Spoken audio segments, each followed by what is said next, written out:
Most of you aren't subscribed. Make sure to subscribe as it helps out the channel. Without further ado, with Himeno disappearing, having offered herself to the no longer existent ghost devil, we notice that Power has fled from the scene. Whistle the battle was ensuing. The girl tells the Katanaman to not chase after her, as their priority is the Chainsawman's heart. As the two wait for the smoke to clear from their battle, a singular ghost hand makes its way to the unconscious Denji, pulling his cord. Hopping onto his 2 feet, Denji's chainsaws draw the attention of the girl and the Katanaman, prompting the girl to warn the Katanaman to not damage Denji's heart. Unsure of what had happened, whilst he was unconscious, Denji is able to figure that the two in front of him are his enemies, excited as no one is against him fighting bad guys.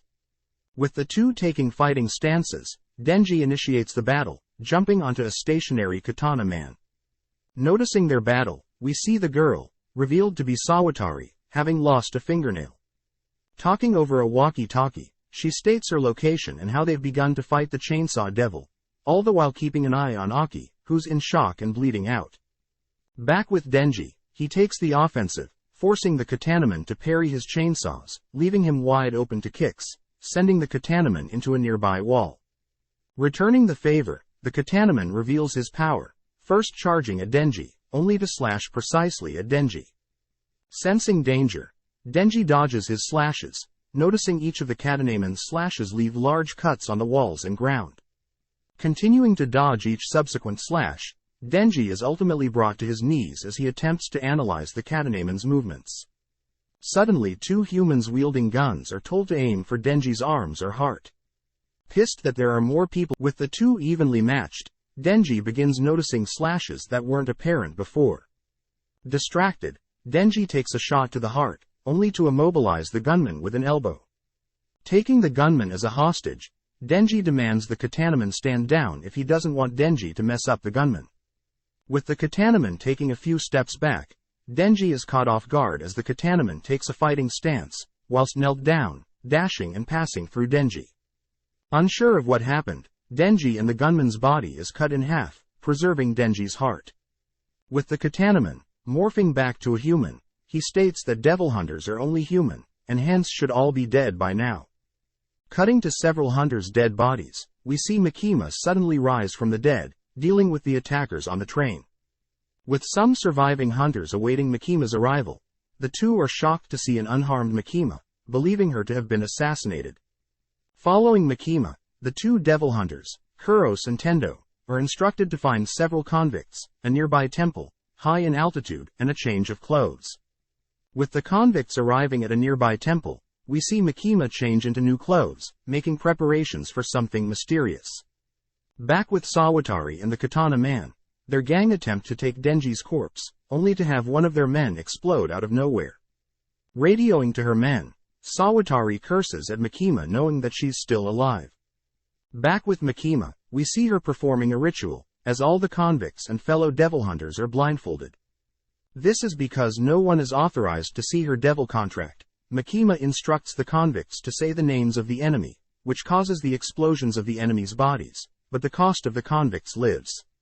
Allowing the fellow devil hunters to remove their blindfold. With Sawatari and Katanaman as the only survivors, they still have hope of fleeing with Denji's body. Suddenly they notice Kobeni nearby, having survived as Hirokazu taking the shots meant for Kobeni. Declaring Sawatari and Katanaman as her enemy, Kobeni's demeanor changes, dashing towards the two. With Sawatari swiping at Kobeni with her snake devil, Kobeni nonchalantly evades the snake's strikes along with the Katanaman's bullets, running along its tail towards the two.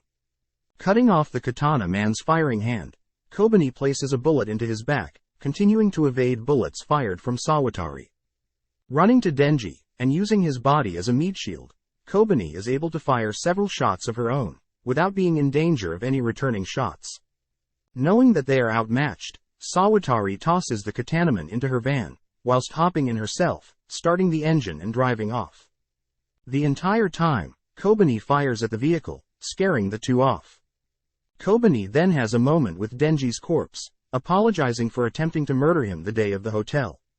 Additionally, it's revealed that Hirokazu had taken several shots to allow Kobeni to live and kill their pursuer. Having lost Hirokazu, Kobeni decides that she'll resign once they've met up with Himeno, which Kobeni doesn't know, no longer exists. Back with Makima, we see her ask for information on damage, as a result of the attack, with the head of the Kyoto branch leader. Learning that out of the 4 groups, almost everyone had been assassinated, leaving mostly the non-humans. As a result, Kyoto's remaining forces are to be absorbed into Aki's group, and they are to obey Makima. Handing in his resignation, the head of the Kyoto group reasoned that it was his resignation or eventual death. Accepting the head's letter of resignation, Makima is with a final glance towards Kyoto's head, Makima smugly mentions that she is unable to reveal private information to non-hunters, only to walk off, with Kuros and Tendo to follow along. Heading towards Tokyo, Kuros and Tendo are reluctant to become devil hunters. Thanks for watching. Make sure to subscribe, like and comment.